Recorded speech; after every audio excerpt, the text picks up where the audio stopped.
अल्पवयीन मुलीस पळवून अत्याचार करणारा नरधम गजाआड निजामपूर पोलिसांची धडक कारवाई। धुळे जिल्ह्यातील निजामपूर परिसरात अल्पवयीन मुलीस पळवून नेऊन अत्याचार करणाऱ्या आरोपीला पोलिसांनी अटक केली।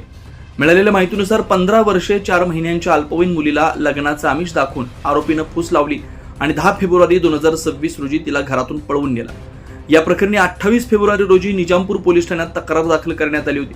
पोलिसांनी तांत्रिक तपासाच्या आधारे मुलीचा शोध घेत आरोपीचा माग काढला। तपासादरम्यान पीडितेच्या जबाबावरून गुन्ह्यात अत्याचाराचं कलम आणि पोक्सो कायद्याअंतर्गत कलम वाढवण्यात आली। या प्रकरणातील आरोपी महेंद्र दरबार बागुल वय 22 राहणार आयने तालुका साक्री जिल्हा धुळे याला निजामपूर पोलिसांनी ताब्यात घेत अटक केली।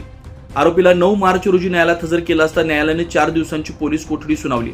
तसेच गुन्ह्यात वापरण्यात आलेली hero Honda fashion pro motorcycle सुमारे 30,000 रुपये किमतींची पोलिसांनी जप्त केली। ही कारवाई धुळे जिल्हा पोलीस अधीक्षकांच्या मार्गदर्शनाखाली निजामपूर पोलिसांच्या पथकाने केली।